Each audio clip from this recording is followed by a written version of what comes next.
بالله من الشيطان الرجيم. بسم الله الرحمن الرحيم.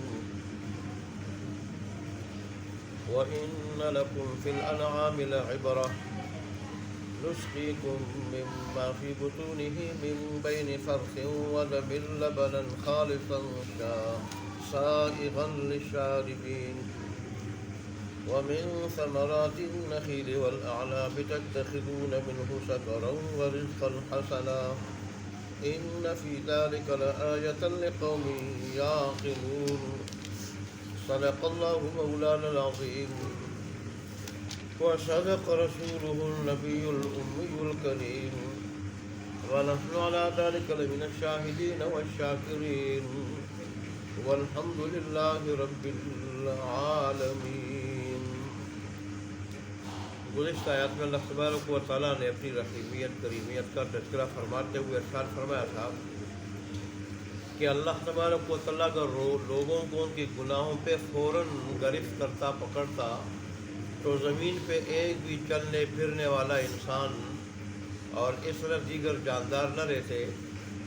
لیکن اللہ تبارک و تعالیٰ اپنی رحیمیت کریمیت کی وجہ سے ایک مقرر مدت تک انہیں مہلت دیتا رہتا ہے تاکہ کسی وقت یہ سنبھل جائے اور دنیا میں عذاب سے اور آخرت کی دائمی پکڑ اور سزا سے اپنے آپ کو بچائے۔ البتہ انسان جب اس مہلت سے فائدہ نہیں اٹھاتا اور بغاوت اس کی بڑھتی جاتی ہے اور پھر اللہ تبارک و تعالیٰ کی پکڑ جب آ جاتی ہے وقت مقررہ پر، تو ذرہ برابر بھی اس سے انسان آگے پیچھے نہیں ہوتا۔ پھر اللہ تبارک و تعالیٰ نے فرمایا کہ دیکھیں یہ انسان کی بہت بڑی غلطی فہمی ہے اور غلطی ہے کہ کرتا برائی ہے اور توقع رکھتا ہے اچھے انجام کی۔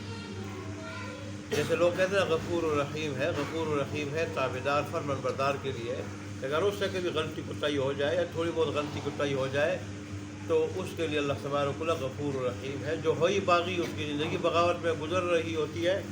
اس کے لیے پھر اللہ تبارک و تعالیٰ کی پکڑ بڑی سخت ہوتی ہے۔ اللہ نے فرمایا یہ یقینی بات ہے کہ ایسے لوگوں کے لیے جہنم ہے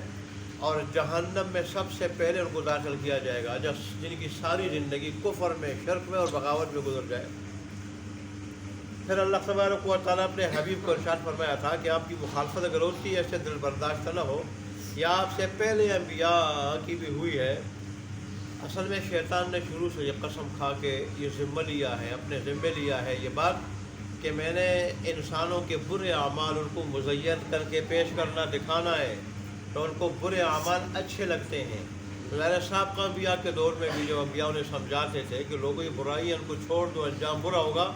تو شیطان ان کی نظروں میں وہ برے اعمال مزین کر کے پیش کرتا، وہ شیطان کی بات تو مان لیتے، برے اعمال ان کو اچھے لگتے اور انبیاء کی بات نہیں مانتے تھے۔ لیکن انبیاء نے اس پہ صبر سے کام لیا، انبیاء نے اس پہ صبر سے کام لیا ہے۔ اس طرح آپ بھی صبر سے کام لیں۔ یہ شکر راحت خوشی میں اور صبر مصیبت کے وقت یہ ملت ابراہیمی کے بڑے اور مشہور اصولوں میں سے ہیں۔ جیسے رسول اللہ نے فرمایا کہ مومن کی تو حالت ہی عجیب ہے، اس کی دو ہی حالتیں ہیں اور دونوں اچھی ہیں، یا راحت ہے تو اس پہ یہ اللہ کا شکر ادا کرتا ہے، یہ بھی اس کے لیے بہتر ہے، یا مصیبت ہے اس پہ یہ صبر کرتا ہے اور یہ حالت بھی اس کے لیے کیا ہے، بہتر ہے۔ ویسے رسول اللہ صلی اللہ علیہ وسلم کو اور ان کے واسطے سے آپ سب کو اللہ تبارک و تعالیٰ کی طرف سے یہ تاکیدی ہدایت ہے کہ دین پہ چلو گے، اوروں کو چلاؤ گے تو اس راستے میں مشکلات آئیں گی، مصیبتیں آئیں گی، تو ان سے گھبرانے کی ضرورت نہیں ہے۔ اللہ کے لیے سہ جاؤ، اللہ راستے کھول دے گا، اللہ راستے کھول دے گا اور پھر اللہ دنیا آخرت دونوں کی ترقی دے دے گا، کامیابی دے دے گا۔ اچھا جی، آگے اللہ تبارک و تعالیٰ نے پھر رسول اللہ کی ذمہ داری بتائی تھی کہ آپ کا کام ہے قرآن کی تشریح کرنا، وضاحت کرنا لوگوں کے سامنے، رب کے احکامات کی تشریح کرنا۔ جیسے کہ رسول اللہ کے بعد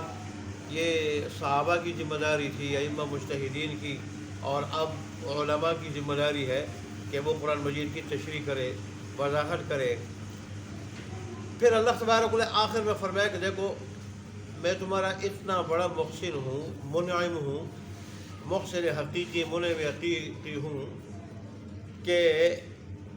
میں نے تمہیں تمہاری صرف روحانی زندگی بنانے کا سامان نہیں کیا ہے کہ وہی بھیجی، انبیاء بھیجے، کتابیں بھیجی، بلکہ جہاں میں نے روحانی زندگی کا سامان تمہارے واسطے مہیا کیا ہے، جس سے تمہاری روحانی زندگی بنتی ہے اور آخرت کی زندگی برباد ہونے سے بچ جاتی ہے، ایسے ہی دنیاوی زندگی کو بنانے اور اس کے برباد ہونے سے بچانے کا سامان کا انتظام بھی میں نے کیا ہے، وہ میں نے پیدا کیا ہے۔ چنانچہ اللہ نے فرمایا کہ آسمان سے دیکھو بارش کس نے اتاری، اور پھر اس بارش کے ذریعے زمین کو کون سا سب و شاداب کر دیتا ہے اس کے بنجر ہونے کے بعد، مرجا جانے کے بعد۔ فرمایا اس میں البتہ نشانی ہے سو لوگوں کے لیے جو سنتے ہوں، اللہ تبارک و تعالیٰ کی بات کو توجہ سے سنتے ہوں، توجہ سے، دل کے کانوں سے سنتے ہوں، دل کے کانوں سے غور فکر کرتے ہوں۔ آج اللہ تبارک و تعالیٰ نے فرمایا کہ دیکھو تمہارے لیے میری کامل قدرت کی، میرے محسن حقیقی، منعم حقیقی ہونے کی اور علیم کل ہونے کی، اور میری وحدانیت کی نشانی تمہارے ان چوپایوں میں ہیں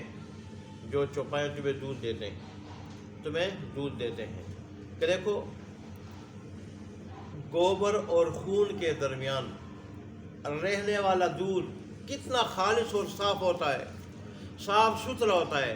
نہ اس میں خون کے ایک ذرے کی وہ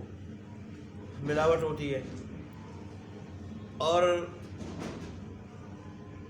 نہ اس میں ذرہ برابر گوبر کی ملاوٹ ہوتی ہے۔ تو گوبر اور خون حالانکہ دونوں ایسی چیزیں ہیں کہ جن کے ذرات پھیل جاتے ہیں، اور گوبر جب باہر نکل جاتا ہے اس وقت کیسا ہوتا ہے، پھیل جاتا ہے، لیکن اللہ اور دودھ بھی خود جو کیا ہے، ایک بہنے والی چیز ہے، پھیلنے والی چیز ہے، اور ایسے ہی خون بھی ہے، بہنے والی چیز ہے، لیکن اللہ فرماتے ہیں کہ دونوں کے درمیان یہ تینوں پیٹ میں رہتے ہیں، معدے میں رہتے ہیں۔ اور عبداللہ بن عباس کی روایت ہے کہ رسول اللہ صلی اللہ علیہ وسلم نے فرمایا کہ یہ جانور جب چارہ کھاتے ہیں، چارہ، اور پھر